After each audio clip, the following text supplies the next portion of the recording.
Por que eu deveria acreditar em você? Quando alguém responder a uma pergunta que você fez, simplesmente pergunte de volta: por que eu deveria acreditar em você? Pessoas honestas geralmente respondem: porque estou falando a verdade, ou alguma variação disso. Pessoas honestas simplesmente transmitem informações. Eles se concentram na apresentação correta dos fatos. Por outro lado, os mentirosos tentam convencer as pessoas de que aquilo que estão dizendo é verdade. Seu foco não é apresentar os fatos corretamente, mas convencer o ouvinte de que os fatos apresentados são verdadeiros. Uma vez que os mentirosos não podem depender de fatos para estabelecer sua credibilidade, tendem a se vangloriar de sua credibilidade para fazer sua versão dos fatos parecer crível. Quando as pessoas respondem com outra coisa que não seja porque estou falando a verdade ou suas variações, diga a elas que isso não respondeu à questão e repita: por que eu deveria acreditar em você? Se mais uma vez elas não responderem com porque estou falando a verdade ou suas variações, a probabilidade de mentir aumenta. A seguinte conversa entre pai e filho demonstra essa técnica. Pai: havia $10 na minha gaveta hoje de manhã. Não estão mais lá. Você pegou o dinheiro na minha gaveta por alguma razão? Filho: não. Pai: filho, eu quero acreditar em você. Mas está difícil. Diga-me. Por que eu deveria acreditar em você? Filho: não sou ladrão. Pai: não perguntei se você é ladrão ou não. Perguntei por que eu deveria acreditar em você. Por que eu deveria acreditar em você? Filho: porque eu não roubei o dinheiro. Estou dizendo a verdade. Pai: eu sei que está e acredito em você. Nessa conversa, o filho respondeu dizendo que não era ladrão. Isso não respondeu à questão: por que eu deveria acreditar em você? O pai deu outra chance dizendo que a pergunta não era sobre ele ser ladrão ou não, mas por que eu deveria acreditar em você? Então, o filho respondeu: porque eu não roubei o dinheiro. Estou dizendo a verdade, o que indica que ele provavelmente estava dizendo a verdade. A resposta correta à questão não significa necessariamente que ele disse a verdade, mas diminui as chances de estar mentindo. Em conversas, principalmente na internet por mensagens de texto, use essas técnicas simples e não invasivas para testar a veracidade do interlocutor. Elas são tão sutis que ninguém perceberá que está sendo testado. Embora sejam apenas indicadores de mentira, e não provas, elas fornecem uma forte linha de defesa contra predadores online. Detectando mentiras em perfis de redes sociais. A maioria das pessoas não descrevem a si mesmas com precisão em perfis de redes sociais, principalmente em sites de namoro. Os pesquisadores Thomas, Hancock e Ellison pesquisaram pessoas que enviaram perfis para vários sites de namoro. Impressionantes 81% dos usuários mentiram sobre um ou mais de seus atributos físicos, incluindo altura, peso e idade. As mulheres tendiam a mentir sobre o peso, e homens tendiam a mentir sobre a altura. Mulheres com peso maior do que a média mentiam mais sobre seu grau de obesidade. Igualmente, homens cuja altura fugia da média mentiam mais sobre o quanto eram altos.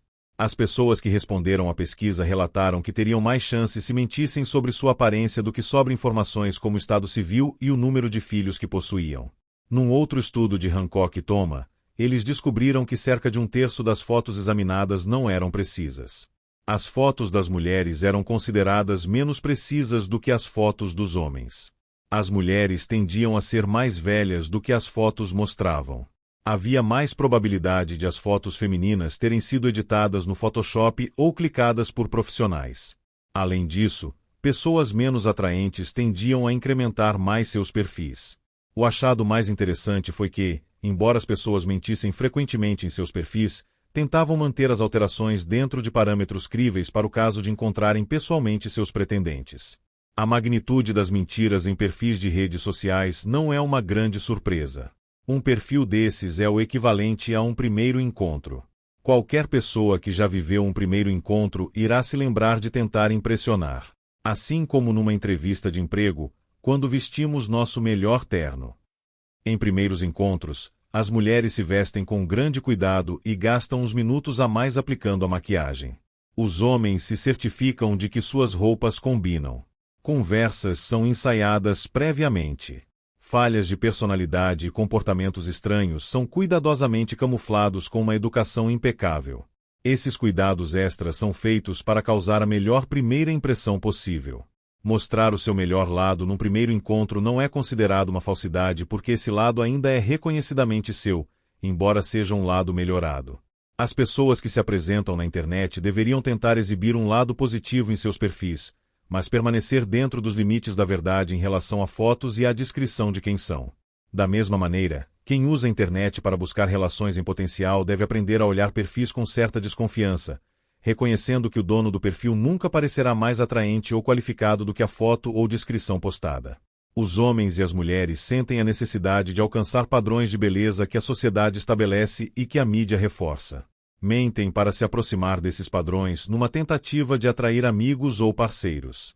Quem acha que não alcança esses padrões se sente menos atraente e tem menos confiança de poder atrair ou manter um parceiro sem mentir. Isso não mudará no futuro próximo. Ao contrário, provavelmente se intensificará com a crescente popularidade das redes sociais e dos sites de namoro. Qualquer um que busque relações na internet deve estar ciente da linha que separa um perfil com a melhor impressão de um perfil mentiroso. Um perfil mentiroso pode atrair um amigo ou pretendente, mas, uma vez que a mentira for descoberta, a decepção, a falta de confiança e a traição se tornarão a peça central da relação, no lugar da excitação, da esperança e dos sonhos. Se você quiser se aventurar no mundo das relações via internet, seja honesto em seu perfil e seja paciente. A relação certa faz a espera valer a pena.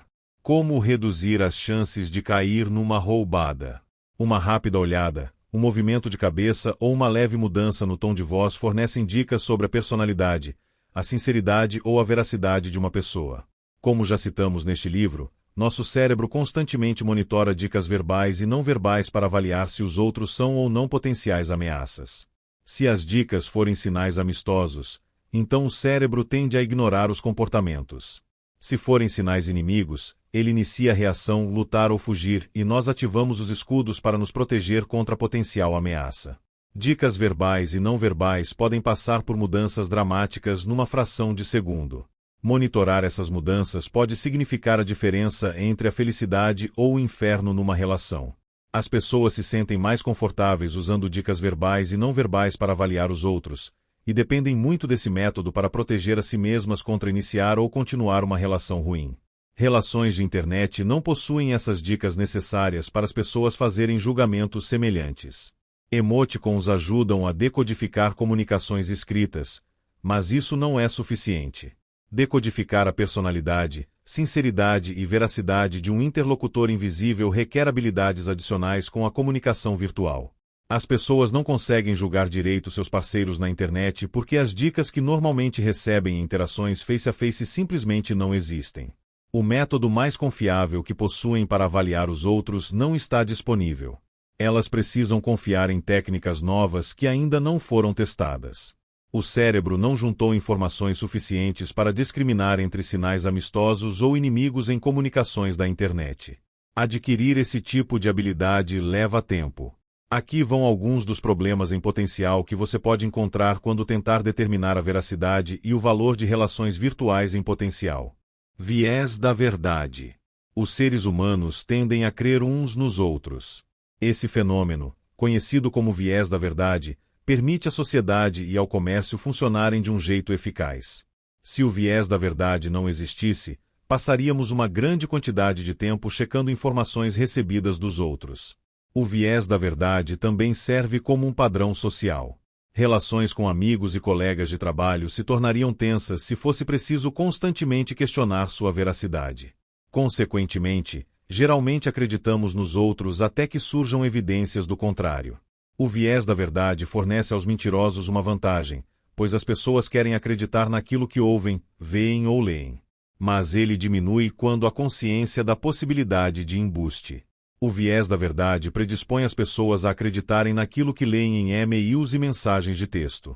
Sem as dicas verbais e não verbais, a veracidade de comunicações escritas não é tão facilmente questionada. Outra característica do viés da verdade aparece quando os indivíduos percebem as pequenas contradições numa história contada. Eles tendem a ignorar essas discrepâncias porque, do contrário, estariam questionando as palavras e o comportamento do mentiroso. É mais fácil ignorar pequenas discrepâncias do que confrontar o interlocutor. A melhor defesa contra o viés da verdade no mundo virtual é exercer seu ceticismo saudável e usar a técnica da hipótese contrária, que veremos a seguir. O efeito de primazia. O viés da verdade cria o efeito de primazia. O efeito de primazia, como você se lembra do capítulo 3, gera um filtro através do qual enxergamos as comunicações e eventos. O efeito de primazia não muda a realidade, mas altera nossa percepção da realidade. O viés da verdade cria um filtro de primazia. Qualquer coisa que uma pessoa escreva tende a ser avaliada como verdadeira, a menos que exista algo que desperte a dúvida. Sem as dicas verbais e não verbais, os indivíduos ficam em desvantagem quando precisam julgar a comunicação escrita na internet.